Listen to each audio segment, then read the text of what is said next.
Hello guys, welcome back to my channel. কেমন আছো তোমরা সবাই?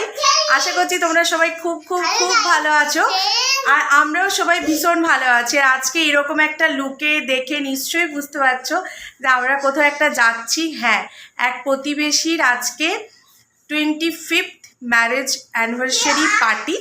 তো সেই জন্যই এখন সন্ধেবেলা, এখন বাজছে 8:30। তো দেখো সুন্দরভাবে আমি রেডি হয়ে গেছি। এই এক মাথা তেল চপচপে চুল নিয়ে রেডি হয়েছি গাইস, কিছু করার নেই। আমি মানে কি বলবো, গত 4 দিন হলো মাথায় শ্যাম্পু করতে পারছি না। তার কারণ আমাদের এখানে সাপ্লাই জল বন্ধ, আর আমার কলের জলটা, চাপা কলটা ভীষণ অয়েলি, মানে এতটা অয়েলি যে সেটাতে চুল তুলে চুল আর থাকবে না। তো যাই হোক, এভাবেই রেডি শেডি হয়ে গেছি। চলো, আমাদেরকে আর কে দেখবে, তাই না? আমাকে আর কে দেখবে বলো। আর সোনাইয়ের এটা হচ্ছে ফাইনাল লুক। সোনাই দেখিয়ে দাও। সোনাই ঘুমোচ্ছিল, এই ঘুম থেকে উঠেছে। আর সোনাইয়ের বাবাকেও একবার দেখ।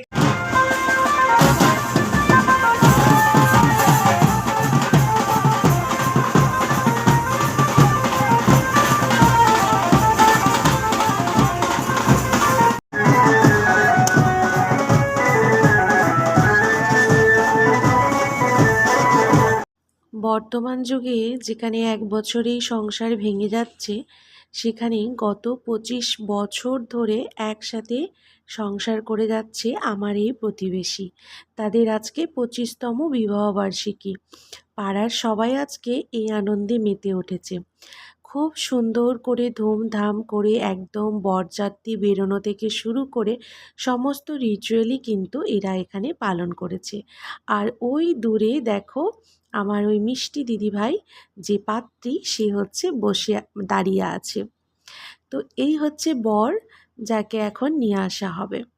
ব্রাউন কালারের যে কোট প্যান্ট পরে আছে ফর্সা মতন ছেলেটি, তার মা বাবা হচ্ছে এই দাদাভাই আর দিদিভাই। খুব ভালো লাগছিল অ্যাকচুয়ালি। বিয়ের কথা বললেই আমাদের তো নিজেদের বিয়ের কথা মনে পড়ে যায়। আর আমার তো সেরকমভাবে বিয়ে হয়নি, তো সেই জন্য অন্যের যখন এত সুন্দর করে সাজিয়ে গুছিয়ে বিয়ে দেখি, খুব ভালো লাগে। তো এটা হচ্ছে নন বেঙ্গলি বিয়ে, তো সেই জন্য এদের যেরকম নিয়ম, এই যে মাথার মধ্যে লাল কাপড় ধরে এইভাবেই হচ্ছে নিয়ে যাচ্ছিল। এবার গিফট দেওয়ার পালা। আমি দুটো কফি কাপ নিয়েছিলাম, আর সেটা তোমাদের সাথে শেয়ার করা হয়নি, কেন কি দোকান থেকে আমি প্যাক করে নিয়েছিলাম। তো এখন গিফটটা দিয়ে খেয়ে নেব। রাত্রে অনেকটা হয়ে গেছে, প্রায় 9:30 মতো বাজে। তো এখানে সোনাইবাবু চাউমিন নিয়ে বসে গেছে, আমরাও ডিনার সেরে এখানে একটু কোল্ড ড্রিঙ্কস খেয়ে নিচ্ছি, তারপরে বাড়ি চলে যাব।